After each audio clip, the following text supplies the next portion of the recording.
Hi guys, good morning. आज हम लोग इलेक्ट्रिसिटी का चौथा वीडियो लेकर आए हैं। इसमें हम लोग इलेक्ट्रिकल एनर्जी के बारे में पढ़ेंगे। Transformation of electrical energy into heat energy which is called heating effect of current, इसके बारे में पढ़ेंगे। हम लोग देखेंगे कुछ अप्लायंसेस के बारे में जो हीटिंग इफेक्ट के ऊपर वर्क करता है। फ्यूज़ के बारे में देखेंगे and so on. First of all, जैसे ही बात करते हैं हम लोग एनर्जी की, तो व्हाट इज एनर्जी? एनर्जी कहते हैं किसको है? तो हमने पढ़ा है in class 9 we have studied that capacity to do work, काम करने की जो क्षमता है दैट इज कॉल्ड एनर्जी और ऊर्जा। तो when it is expressed in the term of electricity it is called electrical energy. जब एनर्जी को हम लोग इलेक्ट्रिकल वर्क के रूप में यूज करते हैं तो इसे ही हम इलेक्ट्रिकल एनर्जी कहते हैं। So we can define it as capacity to do electrical work, capacity to do electrical work।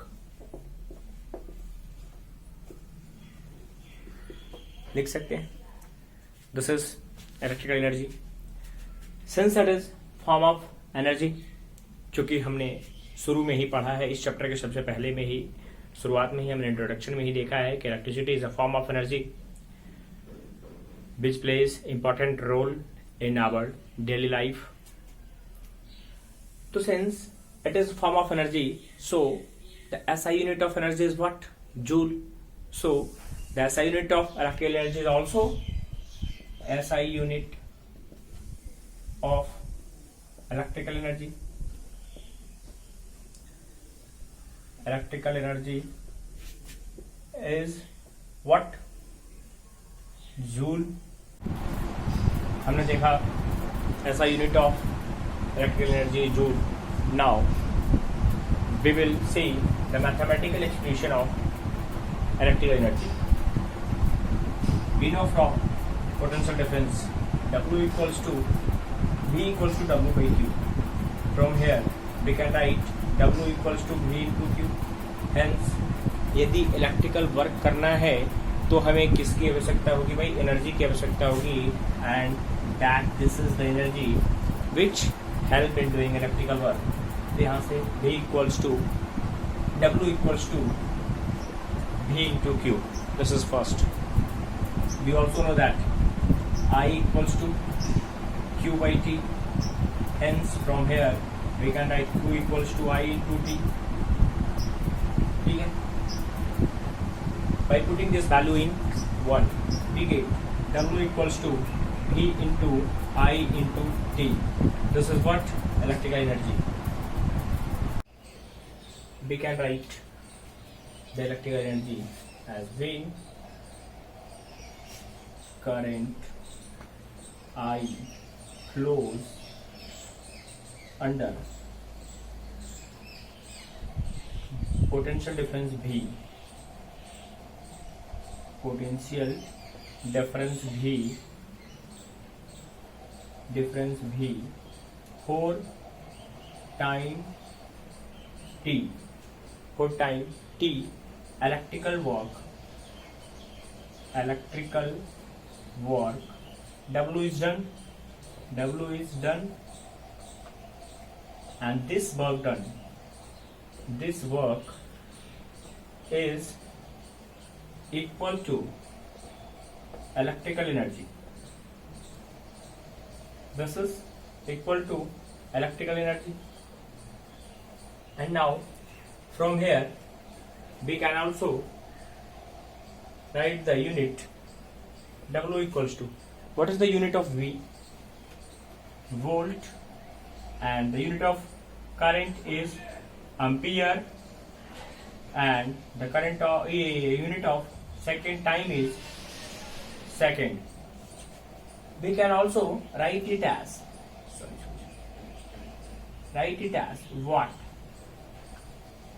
watt second. W equals to watt second. That means also SI unit is watt second. We can also write it in the form of resistance, current and time. Let's see. W equals to V into I into T. We can write V. We know that V बराबर IR from Ohm's law. V equals to IR. So we can write, using it, we get I into R into I into T is equal to I square R T. This is a form of, this can also be written as, this energy is also written as W equals to I, we know that from here, V by R to R into T. We know that I equals to V by R from Ohm's law. हमने ये पढ़ा है. From here, V square by R square into R into T. R will get cancelled out. V square by R into T. And this is what? This is W. And this all, we use this all as heat energy because we have seen that whenever we use any electrical appliances or conductor, we see that after some time the conductor or appliances get heated, and this heat energy can also be found by this, by using this or by using this. Now अब हमारे मन में एक बात आती है कि what is, how can we do our work? तो कहते हैं ना पावर. आपको कहता है कि you don't have power to do this, मतलब आपके पास क्या है, शक्ति नहीं है किसी भी कार्य को करने की. तो व्हाट इज पावर? पावर की बात करते हैं. जैसे ही हम पावर की बात करेंगे तो power is what? Rate of doing work. Rate of doing work. So what is electrical power? Electrical power,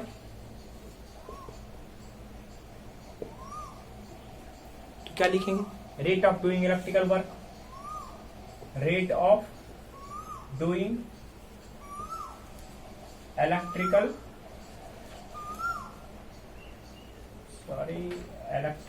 work. So we can write power W equals to, हमने पढ़ा है W equals to V into I into T, and here power is what? Power is rate of doing work, W by T, and we can write P equals to V into I into T by T. T will get cancelled out, or P equals to V into I. B into I. This is what? The SI unit. SI unit of power. E is equal to what? जैसा हमने देखा SI unit of power is what? तो बात करते हैं यहाँ पे अब commercial unit of electrical energy. अभी तो हमने इलेक्ट्रिकल एनर्जी देखा था, अब इसका हम लोग एनर्जी का देख लेते हैं commercial unit of electrical energy. तो what is this commercial unit of electrical energy?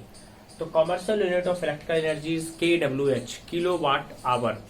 That means it can also be defined as the amount of energy, the amount of electrical energy consumed by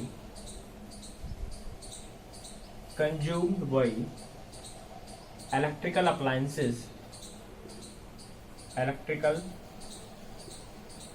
appliances of rating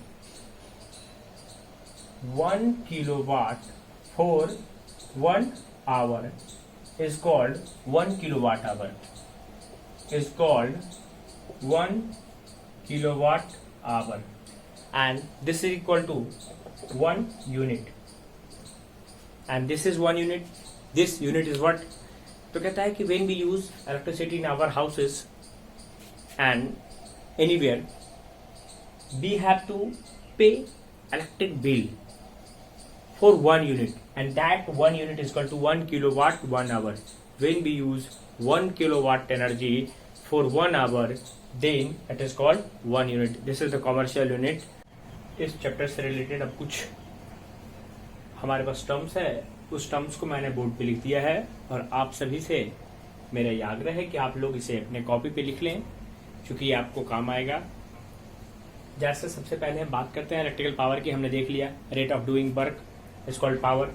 तो यहाँ पे जब rate of doing electrical work हमने लिखा है rate of consumption of electrical energy और any circuit, in any circuit, किसी भी सर्किट में ही जो rate of consumption of electric energy है उसे ही हम लोग कहते हैं इलेक्ट्रिक पावर।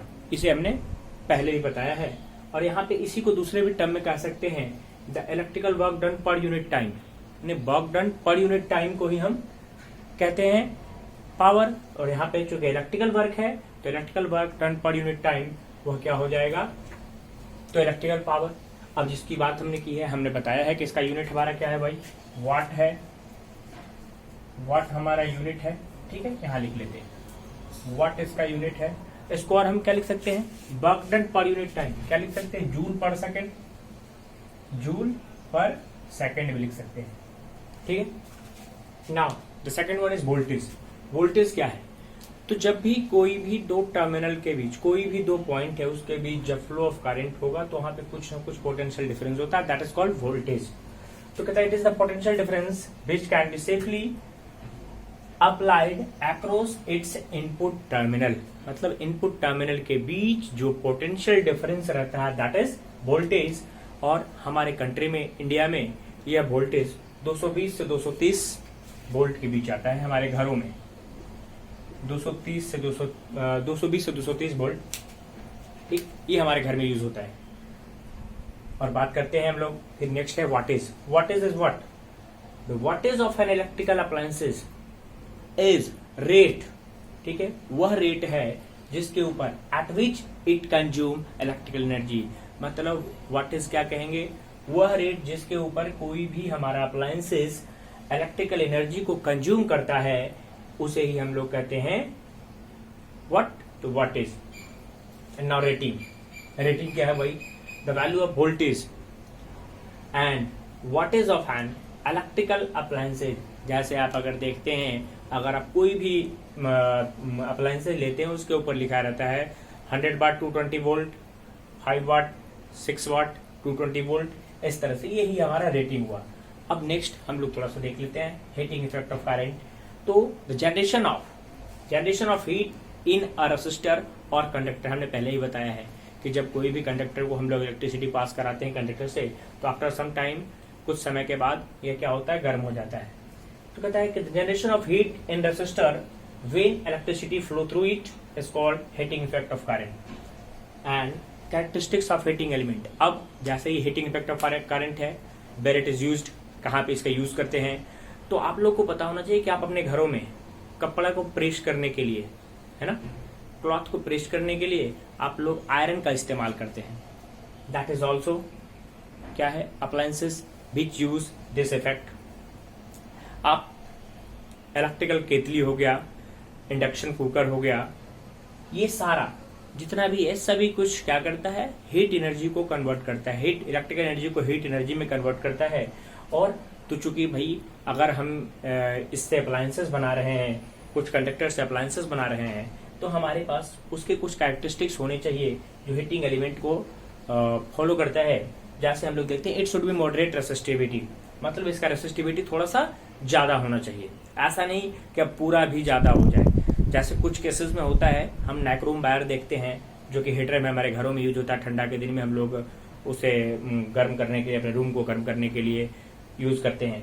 तो कहता है it should be moderate resistivity, इसका रेसिस्टिविटी थोड़ा ज्यादा होना चाहिए। लेकिन यदि भाई ठीक है रेसिस्टिविटी ज्यादा है और वो उसका मेल्टिंग पॉइंट कम हो जाए, जैसे in the case of what, तो in the case of fuse. तो हम लोग अपने घर में सर्किट में फ्यूज लगाते हैं। आप देखे होंगे अगर आपके घर में बोर्ड होगा, बोर्ड में एक स्विच रहता है, फ्यूज लिखा हुआ।